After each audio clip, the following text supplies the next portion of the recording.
All right, so this episode of Monday Night Raw was kind of boring, to be quite honest with you. Um, like if you really take away Lashley and The Miz and the no DQ match between McIntyre and Sheamus, again, despite those two things happening, this show, in my opinion, was still boring. It still felt like the same old Monday Night Raw that we've all grown accustomed to over these past few years. But I'm not going to waste any time. Let's get straight into it. We kicked off the night with the WWE Championship match between Bobby Lashley and The Miz. Bobby Lashley looked like $1,000,000 tonight.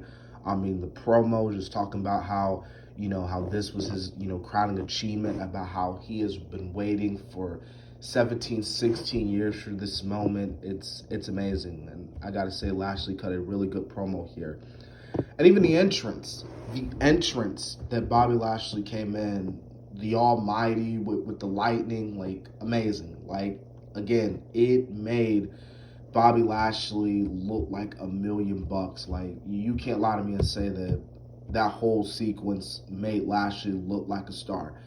And I say this again, I really think Lashley should walk in and he should walk out of WrestleMania the WWE champion. Give Lashley this long reigning title reign where he just goes on this complete domination. That's what I want to see from Lashley and his WWE title reign.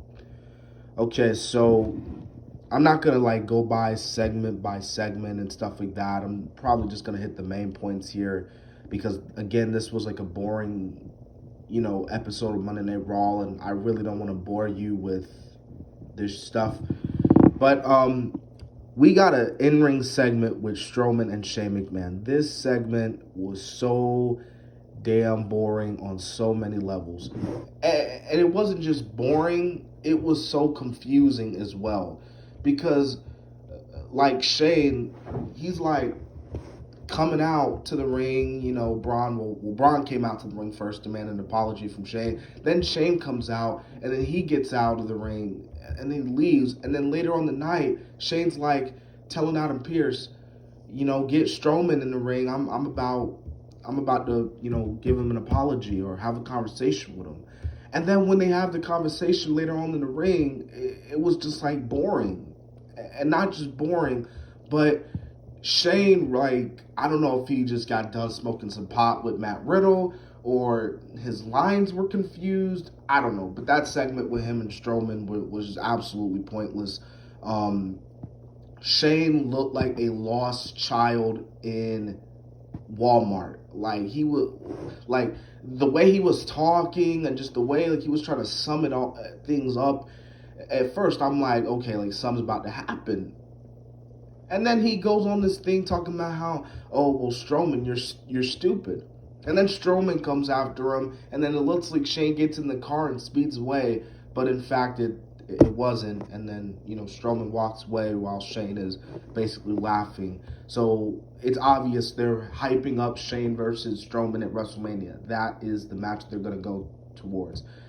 And again, I don't have a problem with the match, but right now it's just got good God Almighty, like this. That was boring, and that was just like I don't know if it was the writers again. I don't know, but that was lackluster, and it sucked. I thought it sucked. Okay, so we had the no DQ match. Now, this was the best match, in my opinion, of the show. This was the best thing on the show. Drew McIntyre versus Sheamus. It's just crazy because McIntyre and Sheamus, just lets you know how good chemistry they have with each other. When you have two wrestlers with good chemistry, you're going to get a great match. And just like we saw last week, we had an excellent match with McIntyre and Sheamus last week. Same thing for this week. We had an amazing no DQ match with McIntyre and Sheamus. They went out there. They actually looked like that. They actually despised each other and hated each other and wanted to legit beat the hell out of one another.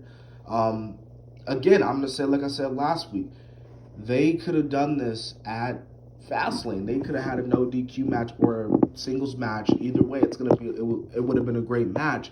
They could have had it at Fastlane where you could have had McIntyre versus Sheamus, number one contenders, or something like that.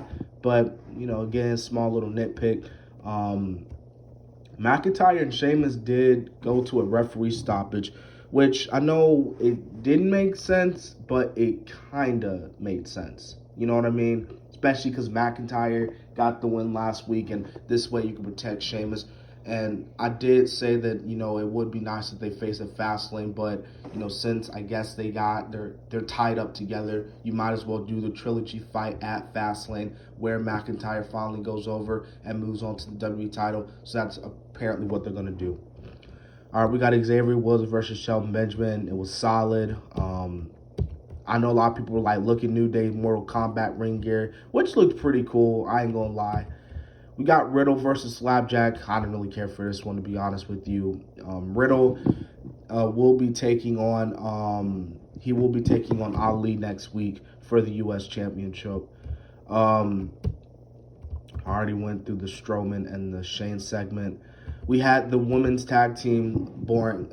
Again, I'm just speeding through to see it because there's really nothing to talk about this show. There's really nothing to talk about this show, bro. Because again, it's just I just thought this show really it was boring. It was really boring to me tonight. It was very lackluster. Again, the only thing I would tell you to watch this show is the Drew McIntyre versus Sheamus no DQ match. Despite that, there's really nothing else on this. And the Lashley part too. But despite those two things, there's really nothing else on this show. So that's my Raw review. Like I said, this is a very short Raw review, but again, for a lackluster Raw that it was, there's really nothing for me to talk about. Now, before I end my review, they did announce that the WWE WrestleMania will be having their ticket sales. So, pretty cool. Obviously, it's going to be really cool to see fans back. Even if it's not full capacity, it's cool to see fans back because we miss the fans being in the arenas, and I miss seeing the fans. But yeah, man, that's the video, man. This has been my WWE. This is the March 8th, so my WWE March 8th Raw review. I hope you enjoyed, and subscribe to the channel. If you have any video recommendations, put them down in the comment section. Tell me what were your thoughts on Raw, and so on. Yeah.